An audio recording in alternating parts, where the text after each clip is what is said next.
Good morning, card media. It's RJ back with another video. So let's get to it. Today's random Mike Schmidt item of the day, something I have shown off a couple times in the past, but still love showing off. What is this? So written on the back here, I should be able to read this. 2015 Topps Gypsy Queen, the base card, but it is the printing plate from Mike Schmidt. This is the yellow printing plate. The reason it's in a Beckett slab is this is how I got it when I purchased it off the bay, and it's in this ginormous case because one time when I went to the Philly show, they had like a scavenger hunt for the dealers. If you if you found a certain things they had taken a picture of and were placed at certain booths, and then you would write down the booth number, and you could turn that in, and they would give you a quote-unquote prize. And the prize they gave me was this frame for a BVD, for a Beckett slab. So this is like the only Beckett slab I have, so I put that in this cheap frame. But anyway, it's a Beckett 9.5, almost perfect 9.5. The edge has got a 9, not a 9.5. Anyway, my random Mike Schmidt item of the day, random baseball item of the day. One of my earlier slabs under SGC, in all the cards I had accumulated from various breaks and purchases, and just something lying in my stack of stuff one day. 2001 Upper Deck draft picks of Joe Mauer. Got that slabbed as a 9. New Hall of Famer Joe Mauer. Upper Deck draft picks 2001. Pretty cool card, I think. I don't know if this has any real value, but it's kind of cool. Hall of Famer draft pick card. Today's trivia question. This whole week's been about managers of clubs that disbanded. Who is the only manager ever that managed the Seattle Pilots in their one season in existence? So what you're playing for, one of the Upper Deck SP cards, this I believe was in high number 1993. No, sorry. Actually, this is high number 1992. You can see down here. It is the Tom Selleck card, Mr. Baseball, SP number 4. And if you saw it, had Frank Thomas. Frank Thomas was the up-and-coming rookie in the movie. There's your back bio talking about the movie. Tom Selleck and Mr. Baseball. That would probably be a really cool card to get autographed by Mr. Selleck. Something to think about. Anyway, today what I want to show off, I picked up a set off the bay a little while ago. Actually, it really wasn't off the bay. I did a trade with a guy, a purchase off of Facebook Marketplace. And what he sent me the wrong thing. He sent me something I already had and not what was in the image, not what I purchased. And he said, well, gee, I'm sorry. I actually gave that to somebody else. I don't have it anymore. And I said, well, what else have you got? And he said, well, I have this, but I'm missing a card. And I said, you know what? I don't really care. I can get that one missing card real quick off the bay. Send me that. And he said, well, sure, but I'm not going to be up in your area again for a few months, but I'll drop it off when I get there. And it wasn't a lot of money. I wasn't really concerned. So I said, sure. And then just the other day, he called up and said he was going to be in the area, and he did drop off the item. I'm going to show it to you. What it is one of the Donruss All-Star sets, those 3x5 oversized cards, because what it is, it was the last set I needed to now have all of the Donruss All-Star 3x5 cards that were ever made. We'll talk a little more about this in a second. I'm going to reposition the video so you can see better. Give me a second. I'll be right back.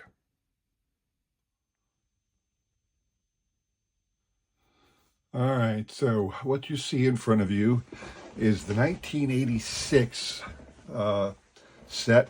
That's the one I'm going to show, the one I just picked up. These are the All-Star cards. I'm going to take one out, show it to you. So that is the size of that card. Here is, let me grab another card line over here. This is a standard card. And you can see these guys are about 3 by 5. Put that back. So Tony Gwynn, and this is what the back looked like. Numbered 1 to 60. The 60th was actually a checklist set. These were issued in their own packs. They were issued in separate packs. There was an insert. Those pop-ups you see every once in a while were randomly inserted, one per pack as well.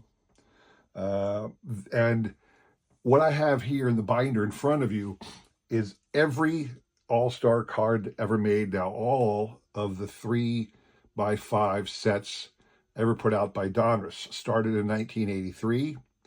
They actually did 1 in 1983, 2 in 1984, because in 1984, I think it was 1984, not 1983, they also did a Hall of Fame kind of a set. And then every year from 1985, 6, 7, in 1988, though, they still did an All-Star set, but they went to a standard size card. I don't have that one yet. And then 89, 90, it kind of just fell off. Wasn't a big thing anymore. So I'm going to look at the 86 set real quick because it's the one I just got. So Tony Gwynn, Tommy Herr, Steve Garvey, Dale Murphy. Obviously, you'll see most of the bigger name stars. Therefore, you will come with an occasional Hall of Famer here and there. Strawberry, Greg Nettles, Terry Kennedy. There's Ozzie Smith. And I believe these were the first 8 were the starting lineup. So you saw the American or National League logo. And then it goes into Rickey Henderson, Lou Whitaker, George Brett, Eddie Murray, Cal Ripken. That's a nice little grouping right there of Hall of Famers. Carlton Fisk, Jack Morris. And then it goes into the reserves, I believe. So you got Jose Cruz and Tim Raines. Almost a full set of Hall of Famers there. Nolan Ryan, Tony Pena, Jack Clark, and Dave Paca. Tim Wallach, Ozzie Virgil, still of the Phillies at this time. Fernando, rest in peace, Mr. Valenzuela Gooden. Glenn Wilson, Gary Templeton, I don't want to say Terry, Goose Gossage, Rhino. So a couple Hall of Famers. Like I said, everywhere you'll see a couple Hall of Famers intermixed in there. Jeff Reardon, Pete Rose, Scott Gereltz. It's hard to remember Scott Gereltz being good enough to ever be on an All-Star team. There you go. Willie McGee, Ron Darling, Dick Williams was the manager. It's weird to me because if you know your baseball history, for whatever reason, the 86 All-Star was always seemed to be 2 years behind. These All-Star cards always seem to be 2 years behind. What do I mean? The managers of the previous year's World Series teams manage the All-Star game. Okay? That means in 84, Dick Williams was the Padres manager. Sparky Anderson, who we'll see in a little bit, was the Tigers manager. They met. They would have been the managers of the 85 All-Stars. Okay?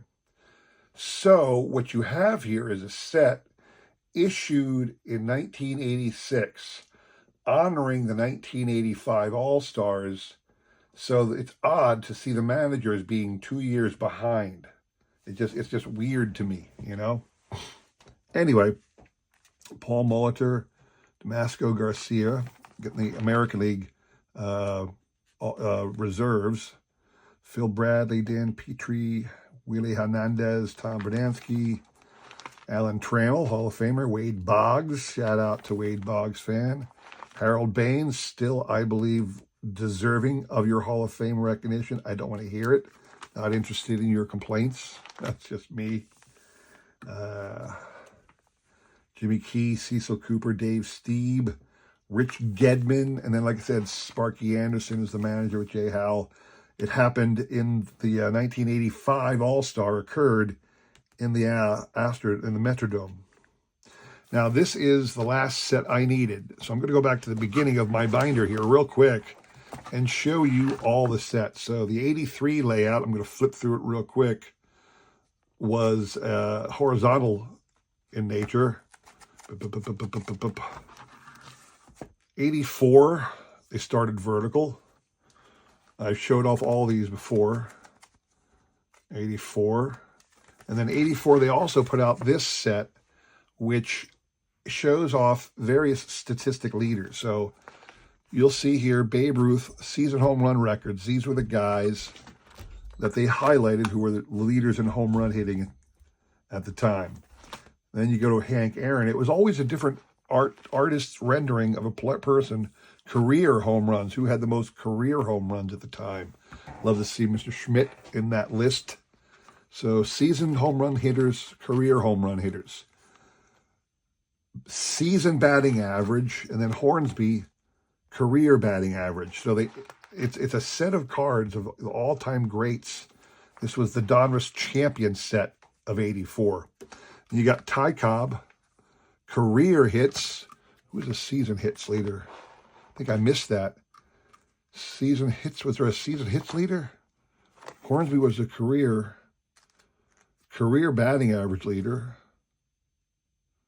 Season batting. Ted Williams is a season batting average. Hornsby was the career batting average. I would expect to see a season hits leader, but I don't see it. Instead, they go right into career hits leader. And these are the individuals who at the time, obviously leading in career hits. And you get into the pitchers, you got Cy Young here. And it goes right into career victories. They did not have a season leading card, apparently. So Cy Young was career wins. Career strikeouts was Walter Johnson card. And you got Frank Robinson again. Most valuable player, Frank Robinson. And notice that the picture on the back, even though it's a different player, maintained the artist rendering of the category person. I don't know why they did that with the career, with the Donruss Champions. All of these sets can be had for very inexpensive if you want them. Mickey Mantle was, I guess, notable World Series accomplishments. And then you had Carl Hubble, just All-Stars. Don't know why, but and then the checklist. So that was the 84 Donruss Champions, which was also issued in its own set of packs. Had a special Mickey Mantle puzzle that year.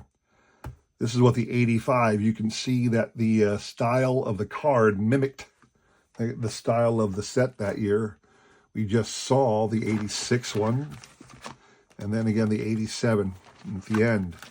So this binder now is complete. I actually have a complete run, which is something I really, really enjoy accomplishing. This is my binder, a complete run of the Donruss All-Star 3x5 cards. I have them all. I could move on my attention to other things. There's a few of these multi-year set releases. There's a couple of them that I'm working on to say I have every one ever made, put them in a binder, put it on the shelf, grab it down, look at it once in a while just to have fun. So that is my Donruss All-Stars. Again, I just got the 86 set in.